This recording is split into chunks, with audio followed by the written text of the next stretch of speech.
بخاری مسلم میں حدیث ہے، تم میں سے کوئی شخص اس وقت تک مؤمن ہی نہیں ہو سکتا جب تک کہ میں اسے اس کے ماں باپ اولاد سب لوگوں سے بڑھ کر عزیز نہ ہو جاؤں۔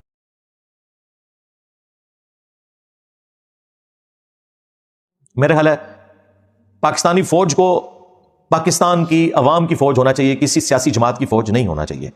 یہ اصل مسئلہ ہے۔ پہلے یہ فوج پی ٹی آئی کی فوج بنی ہوئی تھی، اب دوسری پارٹیوں کی فوج بنی ہوئی ہے۔ یہ کام نہیں ہونا چاہیے، ساری پارٹیوں کے لیے برابر والا معاملہ ہونا چاہیے۔ ہم تو اس پلیٹ فارم سے کوئی بندے بھرتی نہیں کریں گے، ہم کوئی پروٹیسٹ نہیں کریں گے، کوئی روڈ بلاک نہیں کریں گے، لیکن اپنی زبان کے ذریعے حق بات ضرور کرتے رہیں گے تاکہ اپنے بڑوں کو یہ چیز ریئلائز کرواتے رہیں کہ یار تم نے مرنا ہے، کسی کے ساتھ ظلم نہیں ہونا چاہیے۔ خیر اس آرمی چیف کی تو ابھی تک اس حوالے سے کوئی اس طرح کی سٹیٹمنٹ نہیں آئی ہے مجھے تو، یعنی میں نے اس وقت بھی جب پی ٹی آئی والے اور پیپلز پارٹی والے کہہ رہے تھے الیکشن کوئی نہیں ہوں گے، میں نے کہا تھا انشاءاللہ فروری تک الیکشن ہو جائیں گے۔ کیوں؟ اس وقت ملک جس سچویشن میں ہے نا، فوج اس کا گند اپنے کندھوں پہ اٹھانے کے لیے تیار نہیں ہے۔ ان کی ہمیشہ خواہش یہی ہوتی ہے کہ کوئی پولیٹیشین ہی کالخ اپنے منہ کے اوپر ملے، ہمیں کوئی گالی نہ نکالے۔ تو ظاہر ہے یہ اکانومیز ظاہر ہے وہ سنبھال بھی نہیں سکتے، جب سنبھال نہیں سکتے تو سامنے کوئی پولیٹیشین بھی چاہیے جو آ کے اسے سنبھالے، اور اگر خدا نہ خواستہ نہ سنبھلے تو اس گناہ کا وبال بھی اس کے اوپر جائے، تو وہ ووٹ کر نہیں سکتے۔ اس وقت ضیاء الحق نے اس لیے ووٹ کر لیا تھا کہ اس وقت امریکہ کا ایک مشن تھا رشیا کے خلاف، اور امریکہ نے کہا تھا کہ بھئی ہم آپ کو اتنا پیسہ دیں گے کہ آپ تو اتنا کما ہی نہیں سکتے۔ اس لیے لوگ اکثر کہتے ہیں نا ڈکٹیٹرز کے دور کے اندر ملک بڑا خوشحال تھا، مشرف کے دور کے اندر بھی اور ضیاء الحق کے دور کے اندر بھی، اس لیے کہ آپ لوگ کرائے کے قاتل تھے، ہاں تو خوشحال ہی ہونا تھا۔ اب انہیں کوئی کرائے کے قاتل نہیں چاہیے، خدا کے لیے ہر بندہ اپنا کام کرے۔ ہاں آرمی چیف کا کام جو ہے وہ کرے، چیف جسٹس کا جو کام ہے وہ کام بس وہی کام کرے، اور پرائم منسٹر کو یہ دونوں اپنا اپنا کام کرنے دیں۔ پرائم منسٹر بیچارہ ہمیشہ پوری زندگی اس چیز کے ساتھ ہی اپنی زندگی گزارتا ہے کہ میں نے آرمی کو کس طریقے سے سیٹسفائی کرنا ہے، میں نے جوڈیشری کو کس طرح سیٹسفائی کرنا ہے، اور وہ اپنا کام کر ہی نہیں سکتا، کوئی بھی ہو پرائم منسٹر۔ اب تو سب کو ہاتھ لگ چکے ہیں اللہ کے فضل سے، تو سارے اپنا اپنا کام کریں۔ جب تک ہم اپنا اپنا کام نہیں کریں گے ایمانداری کے ساتھ، اس وقت تک یہ ملک آگے نہیں جا سکتا۔ اور جب ہم اپنا کام نہیں کر رہے ہوتے تو یقیناً ٹائم تو آپ نے پاس کرنا ہے، پھر دوسروں کا کام کر رہے ہوتے ہیں، اور جب دوسروں کا کام کرتے ہیں تو اپنا کام بھی رہ جاتا ہے اور دوسروں کا خراب ہی ہوتا ہے، وہ بنتا کوئی نہیں، جس کو میں کہتا ہوں لج فرائی کرنا۔ یہ لج فرائی کرنا چھوڑ دیں۔ باقی جو ملک کی اکانومی ہے ظاہر ہے اتنی آسانی سے تو یہ اب اٹھنے والی نہیں ہے۔ میں نے تو اپنے بھائی جو ہے فیصل وڈائچ صاحب جو دیکھو سنو جانو والا کرتے ہیں چینل، ان سے بھی میں نے ریکویسٹ کی تھی، انہوں نے میری ریکویسٹ کے اوپر ایک پروگرام ریکارڈ کروایا ہے۔ سلمان شاہ صاحب، سلمان شاہ ہی نام ہے نا ان کا، ہاں سلمان شاہ صاحب جو مشرف دور میں بھی اسی فیلڈ میں رہے ہیں وزیر، ان کے ساتھ ایک انہوں نے نا پوڈ کاسٹ کی ہے آلموسٹ 1 گھنٹے کی، اس میں انہوں نے کچھ سولوشن دیے ہیں کہ اکانومی کیسے اوپر جائے۔ میں نے تو سارے صحافیوں کو بھی کہا، ان کو اسپیسیفکلی کہا، وہ پڑھا لکھا بندہ ہے فیصل وڈائچ، میں نے کہا یار رونے تو سارے روتے ہیں، آپ بتاؤ نکلنا کیسے ہے یہ بھی بتاؤ نا۔ آپ دیکھیں سارے افلاطون بٹھائے ہوتے ہیں ٹی وی چینلز کے اوپر بھی کہ جی یہ خراب ہو گیا وہ، میں نے کہا نکلیں گے کیسے؟ تو انہوں نے کچھ سولوشنز دی ہیں، کچھ میں نے بھی سجیسٹ کیے تھے کہ سب سے پہلے تو ہماری سیکورٹی کی جو صورتحال ہے جب تک یہ بہتر نہیں ہوتی، فارن انویسٹمنٹ یہاں نہیں آ سکتی۔ سیدھی سی بات ہے، جہاں ہم خود محفوظ نہیں ہیں وہاں باہر کا کوئی بندہ آ کے انویسٹمنٹ کہاں سے کرے گا، خواہ وہ ٹورزم کی فارم میں ہو یا کوئی یہاں پہ انڈسٹری لگانے والا معاملہ ہو۔ اس کے بعد اسٹیبلٹی بھی آنی چاہیے، جو میں شروع سے کہہ رہا ہوں کہ 2 چارٹر لکھے جانے چاہیے۔ چارٹر آف ڈیموکریسی کہ کوئی کسی کی ٹانگ کھینچ کے گورنمنٹ کو نہیں گرائے گا، جس طرح 2017 میں ہوا اور 2022 میں ہوا۔ دوسرا چارٹر آف اکانومی کہ گورنمنٹ بدل بھی جائے تب بھی جب ایک گورنمنٹ کوئی ڈیسیژن کرے اکانومی کے پوائنٹ آف ویو سے وہ چلتا رہے گا، وہ چینج نہیں ہوگا، وہ ساری کی ساری جماعتیں بیٹھ کے اس کے اوپر ڈیسیژن کریں، اور 5 دفعہ اسمبلیوں کو ایک انسانوں کی طرح وقت پورا کرنے دیں، پھر انشاءاللہ تعالیٰ کوئی معاملات اسٹیبلٹی کی طرف جائیں گے۔ اس کے بعد جو امیر لوگ ہیں ان سے ٹیکس لیا جائے، غریب تو بیچارہ صابن کی ٹکیا کے اوپر بھی دے رہا ہے ٹیکس، پیٹرول کے اوپر بھی، 1 لیٹر موٹر بائک میں ڈلواتا ہے نا تو بیچارہ وہ آلموسٹ تیسرا حصہ اور بعض اوقات آدھا حصہ ٹیکسز میں دے رہا ہوتا ہے، اور جو مہنگی گاڑیوں والے ہیں وہ بھی اتنا ہی ٹیکس دے رہے ہوتے ہیں، اور کاروباری طبقہ تو آپ کو پتہ ہے وہ تو ٹیکس چوری کر رہا ہوتا ہے، سیدھی سی بات ہے۔ آپ کی کتنی سٹیل ملز اور باقی ان لوگوں کے بجلی کے بل دیکھیں آپ تو آپ حیران ہو جائیں گے، اور جب یہ کریک ڈاؤن شروع ہے تو کاروباری چھوڑ دے، غریب بھی جو ہے نا بجلی چوری کر رہا ہے، امیر تو کر ہی رہا ہے۔ تو یہ جو چوریوں والا معاملہ ہے یہ بھی رکے، فوری انصاف والا معاملہ ہو۔ ٹیکسز جب تک نہیں ہوں گے ملک نہیں اٹھے گا، ٹیکس کے بغیر نہیں ہو سکتا۔ زکوٰۃ کا نظام اس صورت میں ہوگا جب ایمانداری کے ساتھ لوگ زکوٰۃ گورنمنٹ کو دیں اس امید کے اوپر کہ گورنمنٹ صحیح جگہ خرچ کرے گی، اور وہ ہمیں تو کوئی امید نہیں ہے، لہٰذا ہم تو اپنی زکوٰۃ خود ہی دیں گے، سارے اس لیے خود دیتے ہیں۔ اب دوسرا ذریعہ وہ ٹیکسز والا ہے۔ یورپ امریکہ کی ہم بات کرتے ہیں تو بھائی وہاں 40% ٹیکس دیتے ہیں اپنی انکم کا، 100 میں سے 40 روپے گورنمنٹ کو دیتے ہیں، 60 روپے اپنے پاس رکھتے ہیں، تو لیکن گورنمنٹ بھی تو ان کو ساری فیسلٹیز دیتی ہے نا۔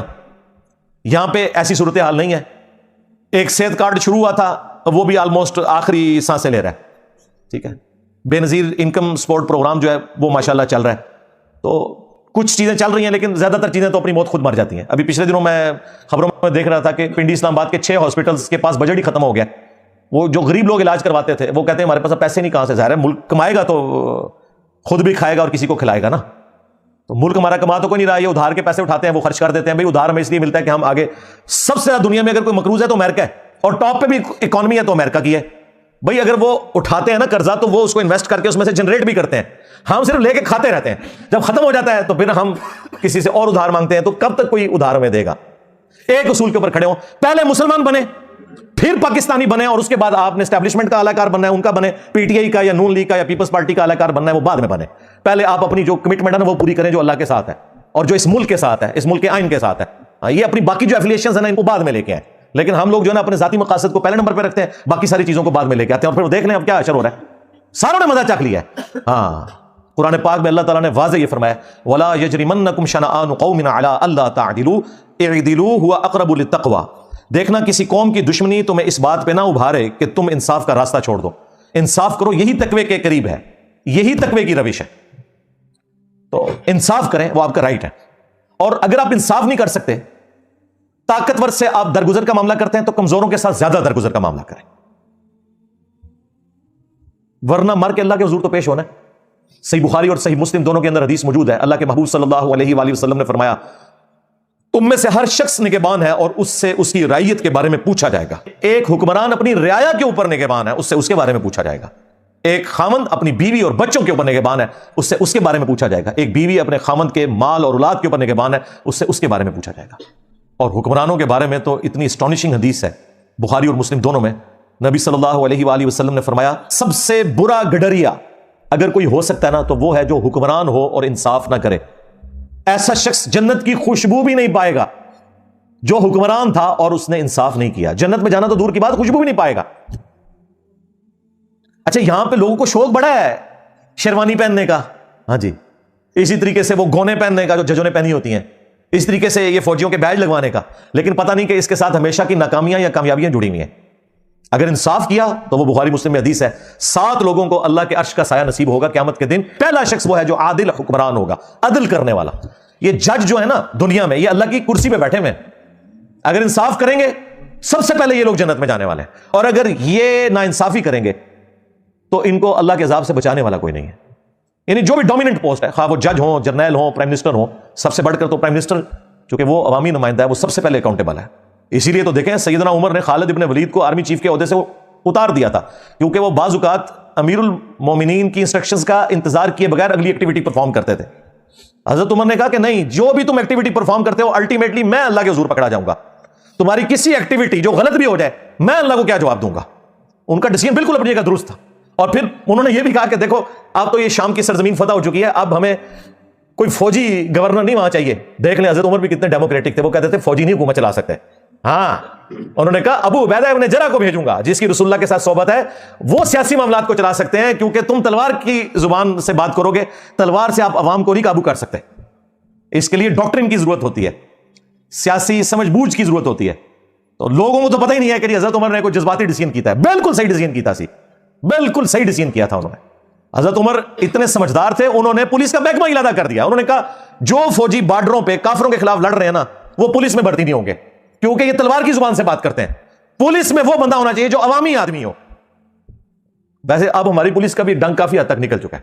ہاں میں بتاؤں، ہمارا تو چونکہ بڑے عرصے سے انٹریکشن ہے نا، تو میرا تو بڑا اچھا تجربہ رہا ہے اس حوالے سے. کافی حد تک پڑھے لکھے نوجوان بچے آ رہے ہیں اور وہ ٹریننگ بھی بڑی اچھی ہو رہی ہے. پہلے بھی ہوتی تھی لیکن وہ اس ماحول میں آگے خراب ہو جاتے تھے، لیکن اب کافی بہتری آ رہی ہے. جب سے ڈاکٹر عثمان صاحب آئے ہیں انہوں نے تو وہ سارے کا سارا ایک سلسلہ، ایک پڑھا لکھا بندہ آیا ہے، کافی بہتری وہ لے کے آئے، لیکن ابھی بھی بہت بہتری کی ضرورت ہے. لیکن یہ حضرت عمر کا ویژن دیکھیں کہ فوجی کوئی پولیس کی ڈیوٹی نہیں کرے گا، کیونکہ پولیس میں وہ بندہ ہونا چاہیے جو گفتگو کر کے اگلے بندے کو قائل کر سکے، یہ نہیں کہ بات بات پہ اسلحہ نکال لے. تو یہ ہمارے بڑوں کا ایک ویژن تھا. تو ہم ظاہر ہمارے لیے تو رول ماڈل خلفائے راشدین ہی ہے نا، جنہوں نے اتنی بڑی بڑی حکومتیں چلائی ہیں بڑی کامیابی کے ساتھ، اور دنیا سے اس حال میں گئے ہیں کہ انہوں نے اس سسٹم سے کوئی بینیفٹ حاصل نہیں کیا. اسی طریقے سے چٹائی پہ زندگی گزری ہے اور دنیا سے چلے گئے اور دنیا میں اپنا نام چھوڑ کے گئے. رضی اللہ عنہم اجمعین وعلیہم السلام اجمعین آمین. تو ہم وقتاً فوقتاً ان چیزوں کو اس لیے ہائی لائٹ کرتے ہیں کہ تاکہ بڑوں تک ہماری آواز پہنچتی رہے اور وہ اس اعتبار سے سوچتے رہیں کہ ہم سے کوئی ایسا غلط کام نہ ہو کہ اللہ کے حضور ہماری پکڑ ہو جائے. واعظین کا کام یہی ہے، ہمیں نبی الاسلام نے یہی سکھایا کنتم خیر امۃ اخرجت للناس تأمرون بالمعروف وتنہون عن المنکر وتؤمنون باللہ. تم بہترین امت ہو اس لیے کہ تم لوگوں کو نیکی کی طرف بلاتے ہو اور برائی سے روکتے ہو اور اللہ پر ایمان لاتے ہو. ایمان بعد میں ذکر کیا, نیکی کا حکم اور برائی سے روکنا پہلے ذکر کیا. تو یہ وائزین کا یہی کام ہے کہ وہ اپنی زبان سے کم از کم برائی کو روکیں گے, اس لیے ایٹ لیسٹ زبان سے روکنا چاہیے. ہمارے استاد ڈاکٹر سعد صاحب رحمہ اللہ کہا کرتے تھے گونگے شیطان نہیں بننا چاہیے, کم از کم زبان ضرور کھولو. اور اس طرح کا زبان کھولنا کسی کو نصیحت کرنا فائدہ دے دیتا ہے. بعض اوقات کوئی بات انسان کی پھنسی بھی ہوتی ہے تو وہ نکل جاتی ہے کہ یار نہیں, واقعی سوچنے کی ضرورت ہے کہ یہ ہم کیوں کر رہے ہیں, ہمیں یوں نہیں کرنا چاہیے. تو یہ فائدہ ہوتا ہے. چھڑ دو یار, جو کچھ آپ کو بتایا جا رہا ہے ایسا نہیں ہوتا, ایسا تو نہیں ہوتا. ہاں ہاں, وہ ساری کی ساری امیدیں تو بڑھ گئیں, یعنی کہ مر گئیں. ٹھیک ہے نا, ایسا تو نہیں ہوتا یار. میں نے کہا چلے آپ کو اتنی خوش گفتگو کے بعد ہنسا دیں. ٹھیک ہے جی, صلو علی محمد وآل محمد, اللہم صلی علی محمد وعلی آل محمد واصحاب محمد وازواج محمد وامت محمد اجمعین الی یوم الدین, آمین.